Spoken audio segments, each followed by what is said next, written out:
Ok,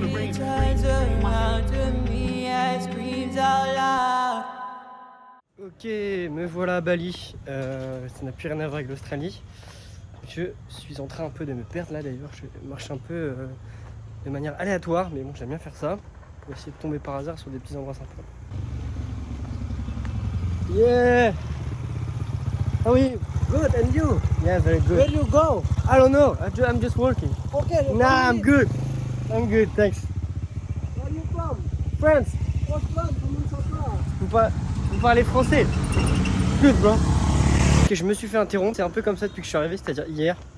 Là, je suis à Ubud. C'est la capitale entre guillemets culturelle de Bali. Donc pour ceux qui ne savent pas, mais je pense que vous savez tous, Bali, petite île en Indonésie. Cette vidéo, je vais peut-être un peu moins raconter ma vie. Je vais plutôt essayer de vous montrer si Bali c'est vraiment la terre des Instagrammeurs et la destination la plus surcotée, ou si au contraire c'est aussi bien que les gens le disent. Moi je pars du principe que si vous avez envie de faire quelque chose, faites-le, que ce soit touristique ou pas. Enfin généralement si c'est touristique, c'est que ça devrait être pas trop mal. Donc ouais, je parlerai pas mal d'argent ici, combien telle chose m'a coûté. Et il faut savoir que là je suis dans la saison des pluies, donc niveau touriste, il devrait y en avoir un peu moins.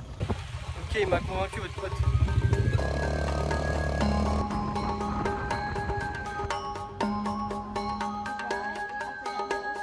Et je vais goûter le fameux café de Luwak, c'est fait à base des excréments du Luwak, c'est assez connu ici, on va voir ce que ça donne. Ok, donc tout ça c'est offert si tu prends le café Luwak qui est à l'équivalent de 7 $ australiens. Ok, j'ai goûté tous les thés, tous les cafés, il me manque le plus important.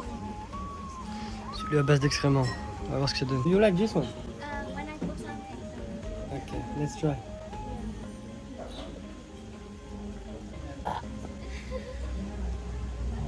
I need to put some sugar.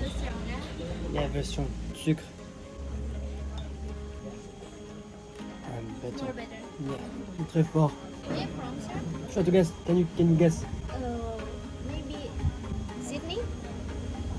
I'm not Australian. I was in Sydney, but I'm not from Russia? Russia. Nah. No. So where are you from? France. Oh, right.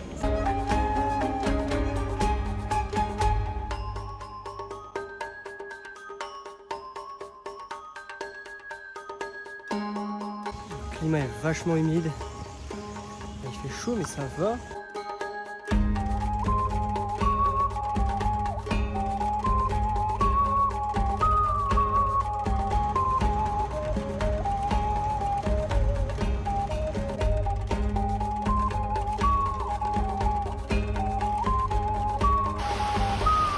Ok, là ça rigole plus la pluie.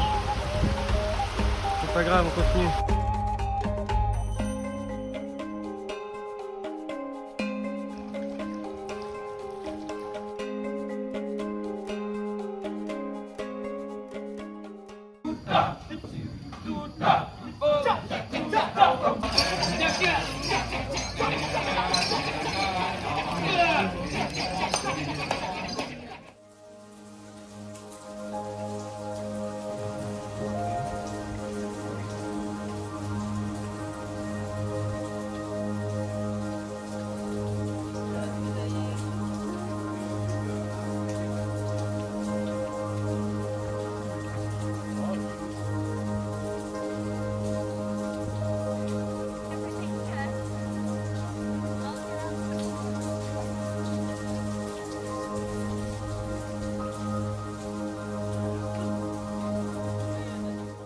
Ok, donc ça c'est quand j'ai voulu aller à Munduk sur la journée, donc c'est plus au nord près des montagnes, mais comme vous pouvez le voir, il n'a fait que pleuvoir. Donc au final c'était plutôt une visite guidée en voiture avec mon chauffeur. Un peu déçu, mais pour atténuer la peine, mon chauffeur a mangé avec moi dans un resto typique.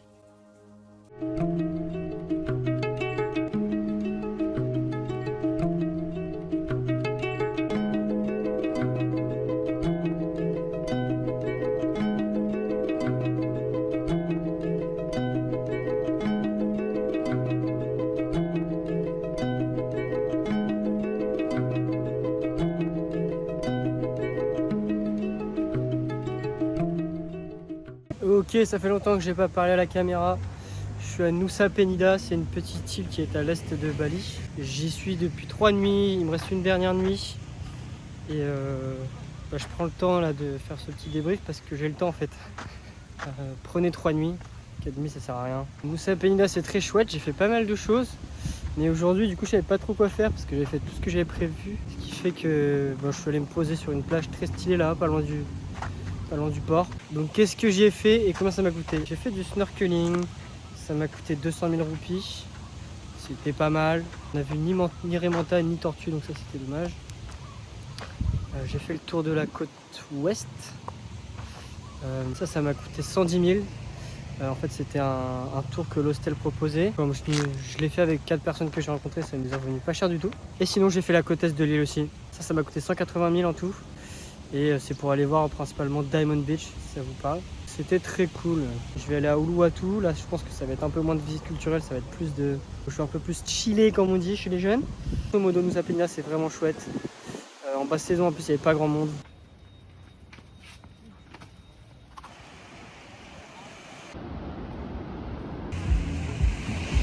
Ok bande de petits beaux gosses, je suis arrivé à Uluwatu, c'est au sud de Bali. J'avais prévu d'y passer, j'ai le plaisir d'être devant un petit coucher de soleil des plus sympas, on se croirait en Bretagne.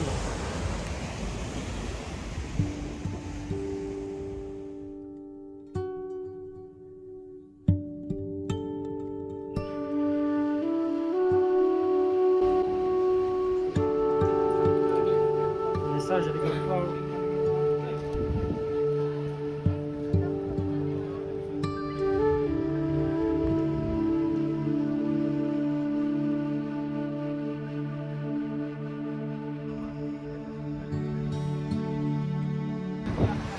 Vous avez ce magnifique coucher de soleil et si on baisse la tête, c'est dégueu.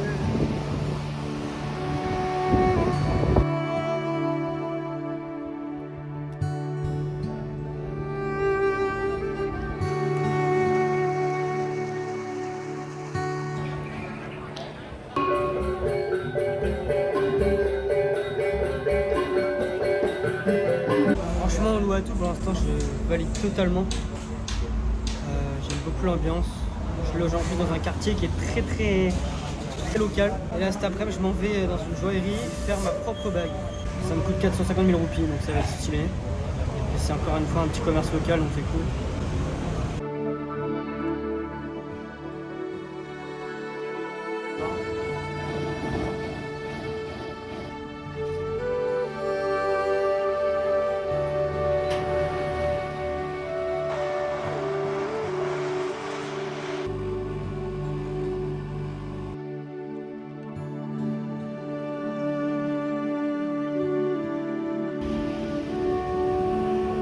Je suis à Padawan Beach à Uluwatu.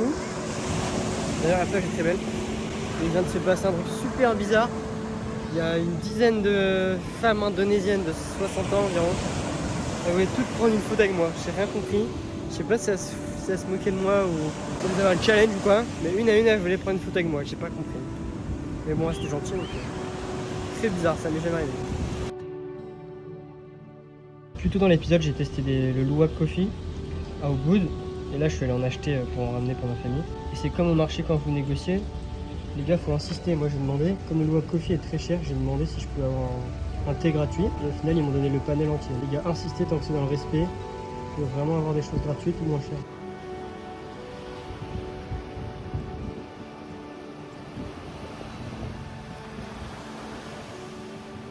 Ok bande de petits fous, c'est mon dernier jour à Bali et je pense que c'est le bon moment pour vous donner mon avis sur Bali et aussi combien j'ai dépensé. Je sais que ça intéresse du monde. Concernant les dépenses, déjà il faut savoir que je voyage seul. J'imagine que quand tu voyages à plusieurs, tu peux diviser certaines dépenses comme les transports etc. Donc là le budget va vraiment être pour une seule personne.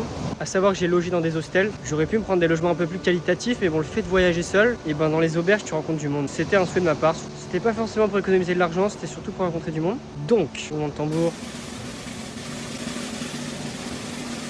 J'ai dépensé 9 800 000 roupies indonésiennes qui fait 580 € je crois. C'est un peu moins que ce que j'avais prévu et pourtant j'ai fait toutes les activités que je voulais. Je vous mets un détail des dépenses dans la description. Je pense qu'il y a toujours moyen de faire moins. Par exemple je mangeais pas toujours les petits warung, les petits restaurants de street food là. Donc il y a moyen de faire moins c'est sûr. J'ai pas cherché à économiser l'argent. J'avais une certaine somme d'argent, je me suis dit bah je me fais plaisir. Sans non plus faire des folies extravagantes. Hein. Voilà. Et pour terminer la vidéo, écoutez mon avis sur Bali. Enfin, je Je peux pas donner mon avis sur Bali en général parce que moi j'ai pas vu tout Bali. Il faut se rappeler que moi j'y suis allé en saison des pluies, de mi-décembre à fin décembre. Franchement, il a quasiment pas plu. Allez, il a plu un après-midi à Ubud et toute la journée où je suis allé dans les montagnes. Mais sinon, très peu de pluie, hein. Parfois la nuit. Mais bon, est-ce que c'est très important vu qu'on dort? Non. Comme c'était en basse saison, il n'y avait pas tant que ça de monde. Évidemment, c'est quand même crowded, comme on dit en anglais. Quand on pense à Bali, je pense qu'on se dit qu'il y aura bien plus de monde. Mais après, j'ose pas trop imaginer durant la haute saison, donc durant l'été en France. Je pense que là, vraiment, ce sera blindé de monde et je sais pas si c'est une bonne idée. Et du coup, mon avis sur Bali, enfin. J'ai adoré, super paysage, la culture est super. J'ai fait des activités superbes. Niveau paysage, culture, incroyable. Niveau nourriture, c'est pas exceptionnel. Ça tourne vite en rond. Il y a quand même des petites spécialités sympas. Et ce qui m'aura dérangé, et je m'y attendais, c'est en fait quand tu vas en tant que touriste, t'es un portefeuille sur pattes, quoi. Tu dois payer pour tout, c'est-à-dire même l'accès à une plage, tu dois payer. Des lieux qui appartiennent normalement à la nature, on te les fait payer. À la base, je me disais, bah c'est bien, c'est pour entretenir la nature. Pas du tout en fait. Ici, c'est super sale. Il n'y a aucune conscience écologique, c'est assez terrible. Je me prétends pas être écolo ou quoi que ce soit. Mais là, il y a des déchets partout. Les gens, tu les vois, ils jettent leurs déchets dans la rue. Et on pourrait croire que c'est quelque chose qui vient des touristes, mais en fait non. Les locaux ne sont pas irréprochables non plus, quoi. Alors est-ce que c'est propre à l'Asie du Sud-Est? Je sais pas, mais là-dessus c'était assez décevant. Et il y a aussi le fait de jouer le jeu des Instagrammeurs, ça j'ai un peu de mal. Mettre des balançoires dans des rizières, des paniers en forme de cœur, ça dénature un petit peu certains endroits. Donc écoutez, c'est le jeu. Donc voilà, j'espère que vous avez apprécié la vidéo. Si vous avez quelques questions, n'hésitez pas, même si je suis loin d'être l'expert baliné. Bisous à ma famille, à mes amis et Bali c'est trop.